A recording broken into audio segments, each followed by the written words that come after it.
आप सभी बहनों एवं भाइयों को प्रेयर वर्ड ऑफ होप की ओर से क्रिसमस की मैं ढेर सारी शुभकामनाएं देता हूं।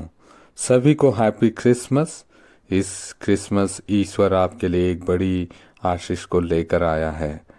आज क्रिसमस के अवसर पर मैं कुछ विशेष बातों को आप सभी के साथ साझा करना चाहता हूं और अंत में हम प्रार्थना करेंगे। क्या है क्रिसमस? ये आप जरूर जानते होंगे। बहुत सारी तैयारियां, सजावट हमें देखने को मिलता है। एक महीने से ही इसकी तैयारियां शुरू हो जाती हैं। जगह जगह पर चरनी, क्रिसमस ट्री, कैरल्स, लाइटें हमें देखने को मिलता है। यदि आप क्यों क्रिसमस है इसे अच्छी तरह से नहीं जानते तो हो सकता है आपके लिए यह क्रिसमस अधूरा है। So why Christmas is so important for us? Christmas means birth of Jesus, birth of saviour, मुक्तिदाता का जन्म। यानी ईश्वर मनुष्य बने, मनुष्य को पापों से आजाद करने के लिए। हम स्तोत्र ग्रंथ के अध्याय 115 और वचन 16 में पढ़ते हैं, जहाँ लिखा है, स्वर्ग ईश्वर का है और पृथ्वी उसने मनुष्य को प्रदान किया। लेकिन जब आदम और हेवा ने ईश्वर की आज्ञा का उल्लंघन किया, जिसके कारण से पाप इस संसार में आया और पूरी मनुष्यों में फैल गया। जैसे कि आप सभी जानते हैं, जब एक क्रिकेट टीम हो या फुटबॉल टीम, यदि उस टीम का एक खिलाड़ी गलती करे तो पूरी टीम पेनलाइज होता है, उस टीम को भुगतना पड़ता है। वैसे ही कुछ मानव जाति के साथ हुआ था। आदम से लेकर प्रभु यीशु तक इस पापमय संसार को मुक्ति दिलाने के लिए 4000 साल लगे। यदि हम गलतियों के नाम पत्र के अध्याय 4 और वचन 4 को पढ़ें, जहाँ लिखा है, किंतु समय पूरा हो जाने पर ईश्वर ने पुत्र को भेजा, वे एक नारी से उत्पन्न हुए और संहिता के अधीन रहे। आखिर क्यों प्रभु यीशु पुत्र को इस संसार में आना पड़ा?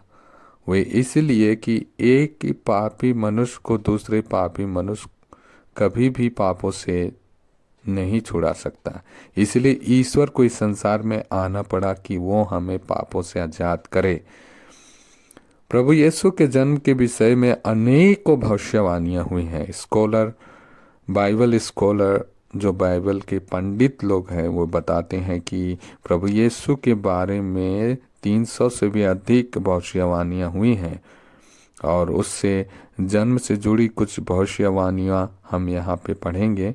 जैसे 750 साल पहले, जो प्रभु यीशु के जन्म के 750 पहले जो भविष्यवाणी हुई है, जो हम नबी ईसाइयाह के ग्रंथ में पढ़ते हैं, जहाँ प्रभु का वचन लिखा है अध्याय 7 और वचन 14 में, प्रभु स्वयं तुम्हारे लिए एक चिन्ह देगा और वह यह है कि एक कुंवारी गर्भवती है, वह पुत्र को प्रसव करेंगी और उसका नाम इमानुएल रखेंगी।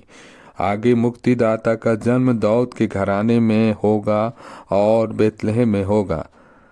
और एक भविष्यवाणी हम देखते हैं जो प्रभु यीशु के जन्म के 500 साल पहले की है, जो नबी जकरिया के ग्रंथ के अध्याय 2 और वचन 14 में हम पढ़ते हैं, जहां प्रभु कहता है, सियोन की पुत्री आनंद का गीत गा, क्योंकि मैं तेरे लिए तेरे यहाँ निवास करने आ रहा हूँ।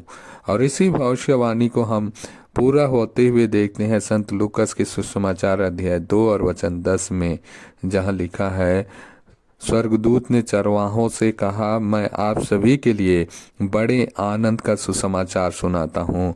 आज दाऊद के नगर में आपके लिए मुक्तिदाता प्रभु यीशु का जन्म हुआ है। आज ये क्रिसमस आपके लिए एक नई आशा के साथ आई है। आपका शोर आनंद में बदल चुका है। आपके जीवन के जिन जिन क्षेत्रों में आशीषों का अभाव है, वो आज पूरी हो गई है, क्योंकि आज आपके लिए और मेरे लिए एक मुक्तिदाता का जन्म हुआ है। आइए हम मिलकर प्रार्थना करें।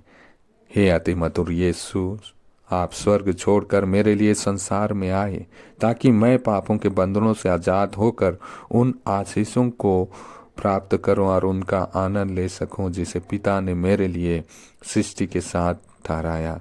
मेरे हृदय में आकर अनुग्रह से भर दीजिए। आज से लेकर मैं सदा सर्वदा तेरे साथ रहूं, क्योंकि तुझी में मेरे लिए आनंद जीवन का संदेश है। मैं आपका धन्यवाद करते हुए आपके मधुर नाम से प्रार्थना करता हूँ, आमीन। आप सभी को पुनः एक बार प्रेयर वर्ड ऑफ होप की ओर से हैप्पी क्रिसमस। जय यीशु।